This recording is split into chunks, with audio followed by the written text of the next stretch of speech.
Hi అండి. నేను మీ Vandana. Welcome back to my channel. మేమైతే తొలి ఏకాదశి రోజు అయితే టెంపుల్కి అయితే వెళ్ళినామండి. మా ఊరి టెంపుల్కి.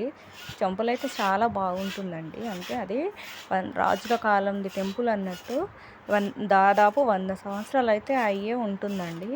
కానీ అదే టెంపుల్ని మళ్ళీ అంటే దాన్నే అంటే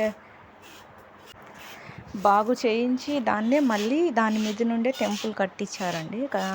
అంటే అవన్నీ బండలన్నీ జరిగిపోతే అవన్నీ సెట్ చేపించి ఒక షెడ్ వేయించి, ఇది అయితే రాజుల కాలందే. ఇక్కడ ఉన్న ప్రతి బండ మీద అంటే రాయి మీద ఉన్న ప్రతి ఒక్కటి రాజుల కాలందే అండి. ఈ పాదాలు కూడా రాజుల కాలం నాటిదే.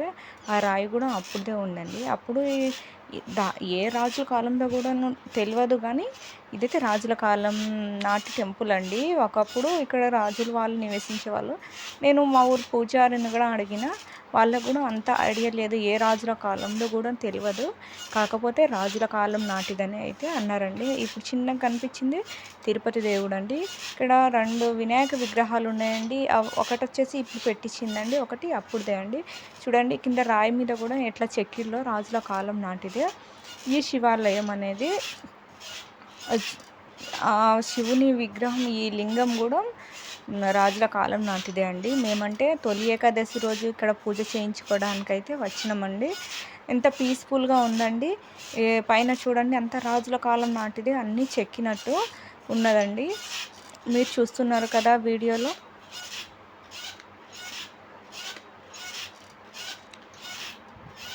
ఇవి కూడా అంటే ఇక్కడ అయితే శివరాత్రి రోజు బాగా జరుగుతుందండి.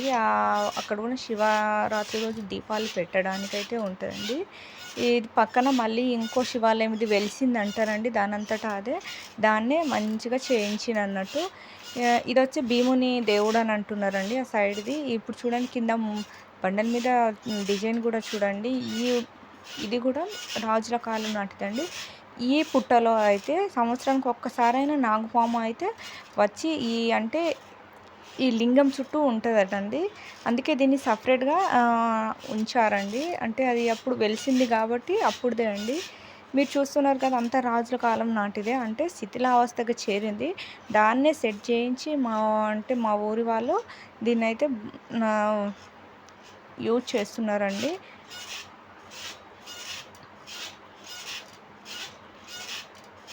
ఇక్కడ చాలా మంది వస్తున్నారండి. మేమైతే నేను మా పెద్ద పాప మేమైతే ఫస్ట్ వచ్చినాం. మా అత్తయ్య గారు, మా మామయ్య గారు, మా ఆయన వాళ్ళు తర్వాత వచ్చిందండి. అందుకే మేము ముందు వచ్చేసినాం కాబట్టి ముందే మొక్కేసుకున్నామండి.